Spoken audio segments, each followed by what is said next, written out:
What's up YouTube, I'm Claudius from Hamburg, Germany, and over the next 20 months I'll travel the world, from Europe to North and South America to make a stop in Brazil for the World Cup, then heading south to Australia, sadly to earn some money, but then finishing off strong with a few stops in Asia. But did I mention I want to be drunk all the time? So join me on my journey drunk around the world.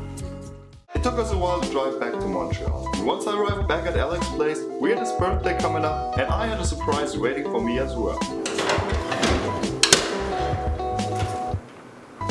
Hooked up with my own money again, Alex and I got drunk one last time before it was time for me to pack my stuff, so Alex and I could enjoy one last Canadian meal before it was time for me to take off again. Sad to see him go, but it's gotta be sooner or later, right? Sooner or later has to be, that's right. So my next stop was Montreal, and this time it was time to move in with Richard. Oh, we actually just figured out that you're coming to Montreal in January. So back on the road again, once in Montreal, I realized that I'm just a dumbass sometimes. So I was just missing my bag.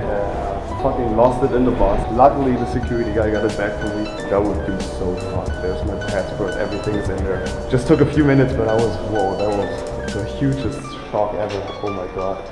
Afterwards, I had to walk through Montreal until I arrived at Richard's place, and then it was time for a beer with Richard and his brother Steve as well. Cheers, Claudius. Welcome to my home, man. All the best. So our first day in Bagel City started off with the bagel at Expectation.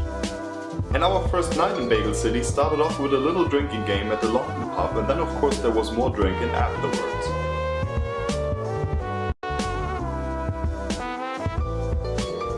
And after that, Richard took me for a drunk little walk because he wanted me to have the best possible view in town.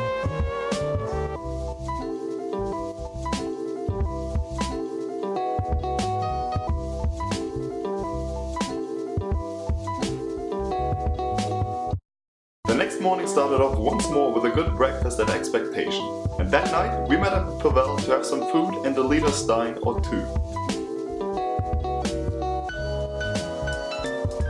And of course there was no way going home without stopping in the London pub to get some free shots and some more beer as well. The night after, we met up with Thomas and Elijah one more time in one of those Irish pubs where at least Richard was really generous that night. The next night was also my last night in Canada, so Richard and I killed whatever was left and then we took off in that shitty ass rain. But before I went to the airport, we still had one more night to spend, so we made our way slowly out to the Western Island to go out to Richard's house. Once we got there, I had some problems with the dog they had, but after he lost interest, it was about time for a really nasty beer. And then we took off together with Steve to go out to the bar for one last time in Canada. So we stayed there longer than the bar was open, and that's maybe why there was nothing coming out of there anymore. Well then, let's get the hell out of here. Germany, baby. And then it was time to go to the airport really drunk to say goodbye to Richard and Canada as well. Let's get the fuck out of Canada, seriously. And that was the start of a really fucked up trip.